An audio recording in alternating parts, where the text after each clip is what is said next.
Can Courtney Whitmore, the Stargirl, and her new friend Emiko Queen, the Red Arrow, solve a decades-old conspiracy involving forgotten sidekicks? Well, let's hop into the pages of Stargirl The Lost Children issue number 1, a brand new series courtesy of Geoff Johns, and find out together, shall we? And so then, everyone, this issue opens up with a fast-paced, high-flying flashback to the 1940s. We're introduced to the dynamic crime-fighting duo of TNT, aka Thomas N. Thomas, no really, and his kid sidekick Danny Dunbar, aka Dyna-Mite. As Danny explains in the internal monologue, this was a golden age of superheroics, but it was also a golden age for sidekicks. Every hero had a sidekick back in those days. It was just kind of the style at the time. Even back in those days, some people argued whether or not it was right to take a kid into the field, but as far as Danny and the others were concerned, it was the best thing that could ever happen to them. After all, most of them were orphans, runaways. Being a hero not only gave them a sense of purpose, but it also gave them a family. As Danny goes on to explain, too, him and his generation never had to deal with the concept of legacy yet either, because no hero had actually ever died on the job yet. That is, of course, until TNT met a very untimely death, making it so that young Dyna-Mite was forced to learn firsthand about tragedy and loss. Though in the end, in its own way, those same dark feelings would end up coming for his entire generation of young sidekick superheroes. From there, we transition on over to Blue Valley, Kansas, home to Courtney Whitmore, the Stargirl, owner of Cosmo the Cosmic Staff, and junior member of the Justice Society of America. When we last left off with Courtney, her and Red Arrow, sister to Green Arrow Oliver Queen, had joined forces in an attempt to find Wing, the lost sidekick of arguably DC Comics' very first crime fighter, the Crimson Avenger. Sadly, as we discover from Courtney's mother, all this extracurricular superheroing has really taken a toll on Courtney's schoolwork, which her mother just cannot abide. She also thinks that Emiko Queen Girl might be a bad influence. Courtney disagrees, saying that Emiko may be a little hardcore, but she ultimately feels bad for her because, well, she has no friends, no one she can really share her double life with as a superhero, and that's just kinda sad. Which Courtney would be something of an expert in, because she's been out and proud about her double life as a superhero with her friends and family for a long time, including stepfather Pat Dugan, aka Stripesy. Before becoming her mech suit driving partner in crime fighting, he also just so happened to be the first ever adult sidekick to the Star-Spangled Kid, Sylvester Pemberton, who also just so happened to have the mantle of Starman before Courtney did. Begrudgingly, Courtney agrees to listen to her mother and try and have a full day at school the next day. Unfortunately, Emiko Queen did not get the memo and comes to Courtney's window that night saying she has a hot new lead on Wing. You see, Emiko just so happens to have a lead on the now elderly Danny Dunbar. It seems that he was writing a book about a bunch of different lost sidekicks, and because of that, Red Arrow now assumes that maybe their missing Wing case is related to all these other missing Golden Age sidekicks. And in fact, when Stargirl and Red Arrow make it to Dunbar's safe house, they realize that he's put together one hell of a string theory board, complete with a bunch of pictures that will be familiar to you if you read the new Golden Age book previously. Some names the two girls recognize, like Dunbar himself, who had actually bounced back and forth between a couple different teams in the intervening years after Thomas's death. But there's some names that they've never heard before, like John Henry Jr., Betsy Ross, and Molly Pitcher, who are claimed to have been sidekicks of the old Miss America, but that can't be possible, right? Courtney's an expert on Golden Age superheroics, and she has no idea who they are. Clearly, whatever they've stumbled upon is something much more deeper and complex than they ever could have guessed. It's when they actually start speaking some of these lost sidekicks' names Dunbar's radio starts activating before eventually overloading and exploding in their face. Stargirl and Red Arrow just narrowly managed to tank the blast before realizing that if Dunbar isn't right here right now, where could he possibly be? Well, it seems that he's following up on a lead that he had gotten previously. It seems that TikTok, the lost sidekick of the old Hour Man, had been tracking down a stolen shipment of Miraclo, which, in case you didn't know, is the amazing substance that gives Hour Man his amazing powers for short bursts of time. TikTok just kind of disappeared one day while at sea. Dunbar had managed to get an old ship manifesto, and it leads him to an island that's not on any maps anymore. A storm causes Dunbar's ship to sink. He just narrowly manages to rescue his own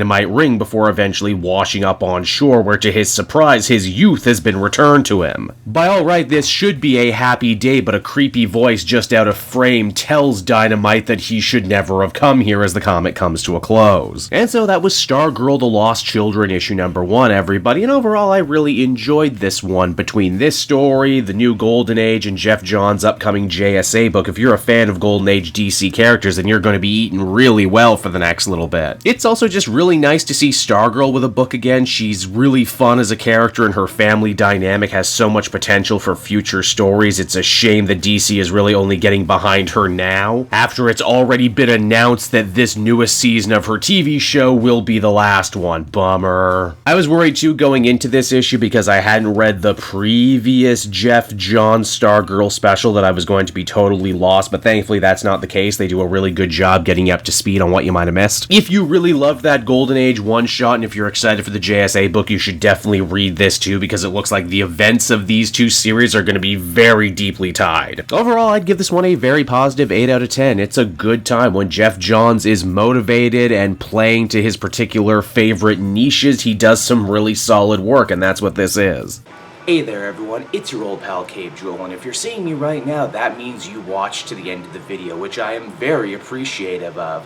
It really helps drive engagement and retention and all that other good YouTube stuff. So does liking and commenting. Wink wink. If you like my content too, you should check out my Patreon page. We just redid all the tiers, so there's a ton of great rewards. You can become a patron for as little as $1 a month, and well, it would just really help me out. It's never expected, but always appreciated. So until next time everyone, I've been Cave Joel, and I will see you next time. Bye-bye.